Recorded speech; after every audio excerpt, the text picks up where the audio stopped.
Yes or no, does Facebook use audio obtained from mobile devices to enrich personal information about its users? No. So, where did we get up to last time? Ah, yes. In my research into our social media companies listening to you, I came across the Facebook algorithm, the ingenious piece of AI that is now essentially a part of our lives. So that's what I'm going to talk to you about today. But first, some opening credits.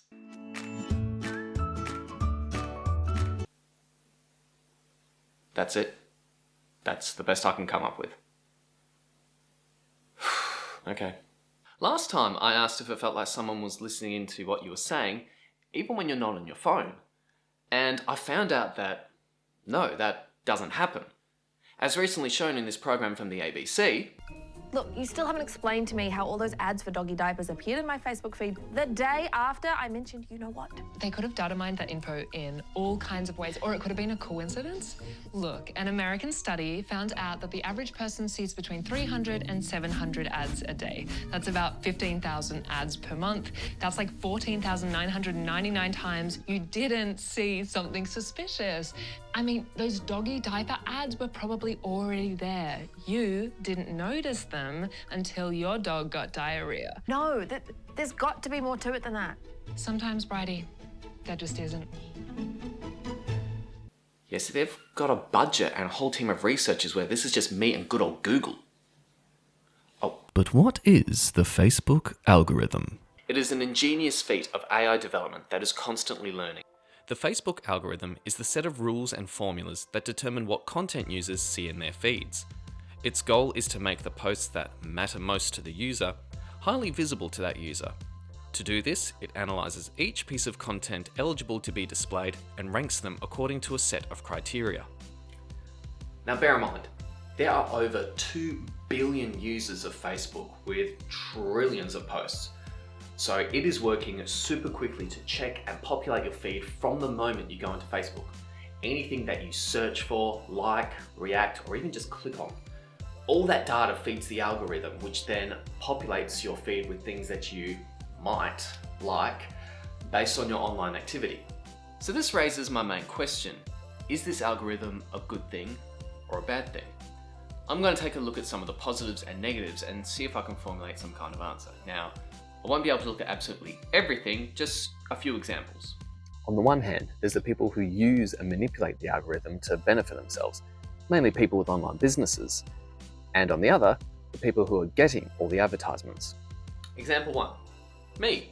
So I run a couple of social media pages myself, one for my film production company, Emerald Swan, one for my actor page, David T. Cowell, and one for a sports venue, Squash Melbourne. I've utilised the advertisement tools Facebook has for 2 of these pages in an attempt for a few things. More followers, audience engagement, and event promotion. Let me show you. Okay, so here's the example. We'll go on to create an automated ad. So through here, someone who manages a Facebook page can go through and create a targeted ad. So, go through the personalised plan. Now I've already pre-filled this, so I'll just skip through quickly. Okay, here's the first important part. Where is your audience located? So I've already selected Melbourne, Victoria. Next one are keywords or key topics that your audience might like. So I've put in acting, cinematography, filmmaking, short film. These are important. So it's now building the ad and finding the audience.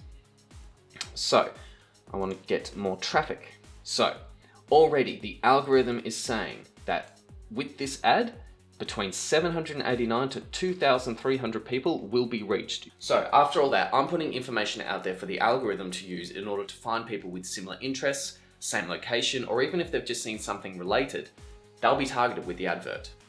Example 2. This comes from Taina Bucher. Her example focuses on an ordinary couple regarding their inflatable mattress. They talk about it as it is deflating and look to get a proper one.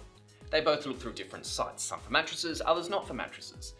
Then one morning, one of them gets an ad on Facebook for an inflatable mattress.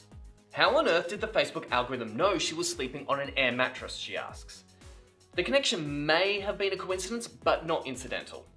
This correlation also then calls into question the separation between publicity and privacy. So with these examples, there's pros and cons, obviously.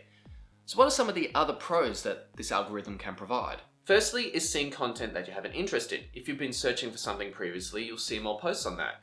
You'll get more posts from pages or people that you either liked or follow. It sounds simple enough. If there's a sports team, a TV show, or celebrity that you really like, then you'd want to see more content from those. This does, however, lead into a con, and that is seeing content that you absolutely have no interest in. But due to your search history and online engagement, the algorithm believes that you may also be interested in other things. In my research, I came across a forum in Single Track World where user Scruff9252 posts, "Up till now, I've been quite content with Facebook. I've kept it pretty clean, i.e. don't follow news sources. Friends that post objectionable content get binned quickly, and the only content I interact with are groups around my interests, which can be generally classified into innocuous outdoor stuff and almost entirely UK focused. I've seen it more as a forum aggregator and has worked really quite well, up till now at least. Question being, why on earth have I been getting bombarded with ultra-right-wing, anti-Biden, anti-vax, COVID hoax, pandemic bullshit all of a sudden? It's as if Facebook has thought, I see you just liked a photo of a summit camp on a Munro with a splendid photo of the star, so here's a suggested for you post claiming science is a communist ploy, FFS. This only seems to be within the last week or so I've been bombarded with this nonsense. What on earth has caused it? Have I just been opened up to the Pandora's box that's been there all along? Has there been a concerted effort to get more normal folk onto the side of the fence and so a proliferation of these ads?" Unfortunately, this seems to be the most common con and most prolific, that you're being fed suggestions to articles that you don't want to see. It is sad to say, but we now live in a world where information can be shared instantly without the proper checks or editorial process. In his paper, From Editors to Algorithms, Michael DeVito of Northwestern University states, "Facebook's newsfeed is an emerging influential force in our personal information flows, especially where news information is concerned. However, as the newsfeed's story selection mechanism starts to supplant traditional editorial story selection, we have no window into its story curation process that is parallel to our extensive knowledge of the news values that drive traditional editorial curation."